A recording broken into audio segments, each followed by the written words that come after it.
There are moments in television history that transcend the noise, where truth slices through the static like a lightning bolt.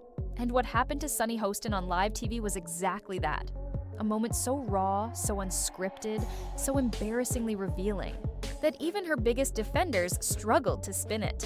What began as another smug, self-righteous sermon on The View quickly spiraled into a televised collapse, an unraveling triggered not by hate, not by hostility, but by facts. Cold, inconvenient, and devastating facts. Sunny Hostin, long known for her polished rants on racial injustice, white privilege, and political morality, has made a career out of acting like she's the final authority on every issue under the sun. With her designer wardrobe and righteous indignation, Sunny doesn't just sit at The View's table, she lectures from it. But recently, the very ground she stood on cracked beneath her. And the ones holding the mirror up to her narrative? Greg Gutfeld and Tyrus, from an entirely different studio, armed with nothing but clarity and common sense. It all started with a segment on PBS's Finding Your Roots. Sunny took part in the show, expecting perhaps a heartwarming glimpse into her past. What she got instead was a revelation that slammed directly into her carefully constructed persona. As it turns out, Sunny Hostin is not just Puerto Rican as she often claims. Her ancestry traces back to European slave owners. Her face, live, on camera, registered the kind of shock you only see when the mask slips. She stammered. She blinked. She muttered something about shared roots with her husband. But the damage was done. The narrative had imploded. Sunny Hostin, champion of reparations, opponent of white supremacy, was now officially linked to the very system she decried. The irony was almost too much for the internet to handle, but it didn't stop there. Greg Gutfeld, never one to miss a moment ripe for commentary, took to his own platform and delivered what can only be described as a scorched earth monologue. With that signature smirk and sarcastic edge, he ridiculed not just Sunny's hypocrisy, but her bizarre misunderstanding of basic science. Referring to a moment on The View where Sunny appeared baffled by how solar eclipses work, Gutfeld quipped, "There's no excuse for not knowing how an eclipse works if your name has the word sun in it." The internet exploded with laughter. But it wasn't just about a scientific slip. It was about the growing realization that Sunny, for all her confidence, might not know as much as she thinks she does. Then came Tyrus. Calm, collected, deadly. He didn't mock or sneer. He didn't even raise his voice. He brought receipts. With the precision of someone tired of media double standards, Tyrus exposed the glaring hypocrisy in Sunny's worldview. How someone who lives in elite privilege, protected by security and media insulation, can turn around and lecture working-class Americans about policing, racism, and oppression. It was a reality check wrapped in data and delivered with surgical accuracy. Sunny, meanwhile, did what she always does when cornered. She pivoted. The moment her argument crumbled, she defaulted to the usual playbook. Accuse her critics of being inflammatory. Paint herself as the victim, deflect, distract, and hope the applause drowns out the facts. But not this time. This time, the audience wasn't buying it. The internet had already turned her reaction into memes. Social media lit up with one-liners like, "When delusion meets data," and "The sun just got eclipsed." It wasn't just a takedown, it was a cultural moment, a perfect storm, where arrogance collided with accountability and lost. Meanwhile, on The View, the rest of the panel sat like stunned backup dancers in a failed musical. Joy Behar tilted her head in confusion, Whoopi Goldberg nodded in solemn disbelief, and Ana Navarro sighed dramatically, as if trying to wish away the cringe in real time. The studio lights dimmed, the script unraveled, and yet somehow they all stuck to the routine, as if pretending nothing happened would make it go away. But this wasn't just about one woman getting exposed. It was about what she represents, a media class so wrapped up in self-congratulation and groupthink that it forgets what truth actually looks like. Sunny Hostin became the face of this echo chamber, and Greg Gutfeld and Tyrus weren't just commentators. They were the needle that popped the bubble. This is just the beginning. The unraveling didn't stop at ancestry and eclipse confusion. It dove deeper, into the heart of Sunny's political rhetoric, her commentary on race, and her role as one of the loudest voices on The View.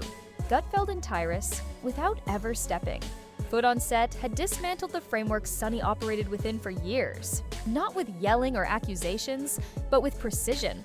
Sunny has often suggested that voters of color who lean conservative are simply misinformed or lack political understanding. She's repeatedly framed her own ideology as the correct one, implying that any deviation is a symptom of ignorance or self-harm. That level of arrogance can only stand if it goes unchallenged, and for a long time, it did. But when Greg Gutfeld cracked that facade with jokes sharper than most pundits' analysis, and Tyrus followed up with statistical body shots, the illusion shattered. Viewers could see it, clear as day. The righteous outrage wasn't built on principle, it was built on control. Control of the narrative, control of emotion, and control of the audience's perception. Then came the moment that sealed it. A resurfaced clip from The View showed Sunny confidently declaring that crime in America is not the problem, policing is. With all the certainty of a politician who's never visited a rough neighborhood without security in tow, she delivered what she likely thought was a powerful rebuke of law enforcement. But Gutfeld wasn't having it. Funny how the people screaming to defund the police always live farthest from the danger, he said. And just like that, another domino fell. Tyrus, ever the calm voice of street-level reason, followed with a simple breakdown of crime statistics in cities that embrace defunding policies. He highlighted how those policies hurt the communities they were meant to help. It wasn't a personal attack. It was a reality check, the kind of grounded, first-hand perspective that media elites like Sunny rarely encounter. And then, as if following a pre-written script, Sunny switched gears again. From voice of authority to voice of the oppressed, from dominant to defensive, she accused her critics of launching inflammatory attacks. But the viewers had already seen the tape. The contradiction was glaring. Sunny Hostin could throw punches, but she couldn't take them. The backlash came fast, not just from conservative circles, but from independents and centrists who had long grown tired of the sanctimony. They weren't mad at Sunny for being liberal. They were frustrated that someone so out of touch could speak with such unwavering moral authority. It wasn't her opinion that collapsed. It was the illusion of credibility. What made this entire episode even more damaging was what followed. The View's full-blown attempt at damage control, rather than addressing what happened or clarifying. The facts, the show pivoted to fluff. Literally. The next episode featured a segment about dogs doing yoga. While Sunny's online meltdown went viral and her credibility unraveled, her co-hosts talked downward dogs and upward delusions. No apology, no correction, just avoidance wrapped in a soft news distraction. This wasn't just tone-deaf. It was insulting to viewers who expect honesty, to critics who want open dialogue, and to the average citizen who just wants someone on TV to tell the truth without making it about themselves. Sunny Hostin, once again, had proven that her platform isn't about informing, it's about performing. And this time, the performance fell flat, because when you get hit with the truth, you don't just recover with a smile and a pivot. You simmer, you stew. You realize, perhaps too late, that your entire persona is built on a version of reality that doesn't hold up when someone finally brings the receipts, and Tyrus brought them all. As the cameras faded and the studio lights cooled, something else heated up: the internet. And it didn't take long before Sunny Hostin's on-air implosion turned into a full-blown digital bonfire. The clips spread across social platforms like wildfire, each share adding more fuel to the fire. TikTok, Twitter, Reddit, YouTube, every corner of the web lit up with edits, commentary, and the one thing Sunny dreads most: memes. One image in particular became iconic almost overnight. A side-by-side of Sunny looking confused during her ancestry reveal, captioned, "When you realize your ancestors were the colonizers." Another showed her attempting to explain crime and policing, while Tyrus's quote about defunding policies played in the background. Facts don't care about your brunch. And the hashtag, Sunny Collapse, was trending in less than 12 hours. This wasn't just internet mockery. It was a cultural rejection of performative outrage. Viewers weren't laughing at Sunny just for her views. They were laughing at the hypocrisy, the elite detachment, the idea that someone could lecture America from a pedestal without ever having to answer for it.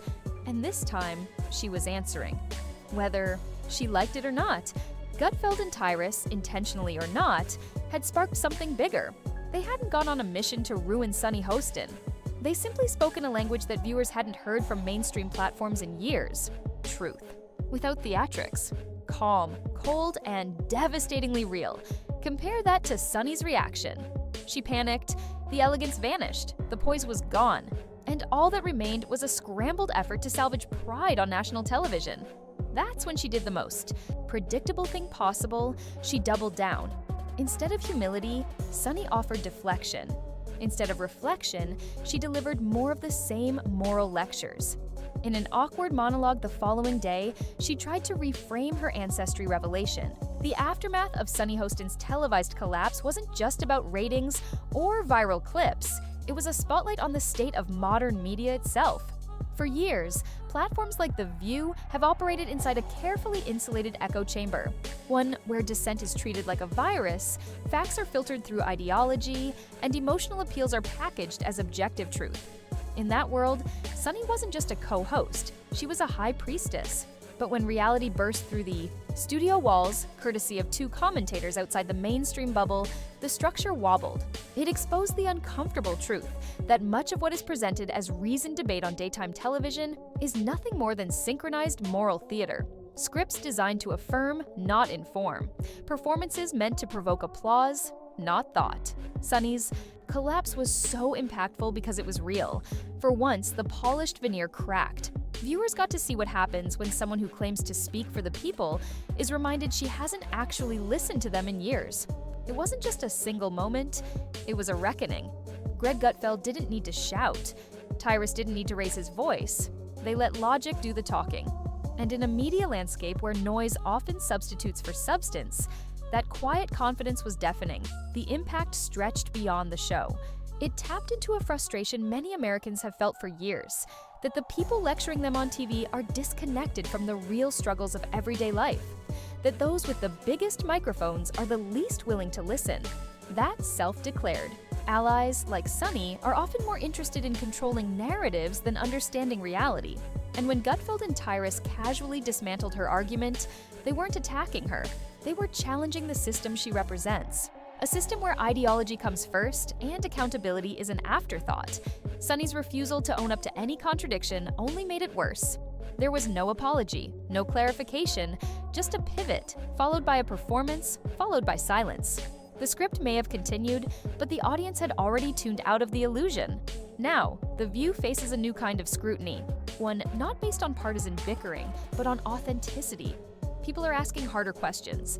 They're not just laughing at Sunny's collapse. They're recognizing it as symbolic of a broader truth. That show's built on selective outrage, and emotional monologues will always crumble when confronted with facts. Because at the end of the day, reality doesn't care about your narrative. It doesn't need applause to be true. And it doesn't disappear just because you pivot to a yoga dog. Segment Sunny Hostin's collapse wasn't just a personal embarrassment. It was a moment of cultural clarity, a reminder that arrogance, no matter how well dressed, can't stand up to evidence, that repeating the same talking points won't shield you from the truth, and that eventually, even the most polished performance runs out of script. So what happens now? Sunny will return to the table, the camera will roll, the applause sign will light up, and the show will go on, at least for a while. But something has changed. The illusion has been broken. The audience has seen behind the curtain. And once you see it, you can't unsee it.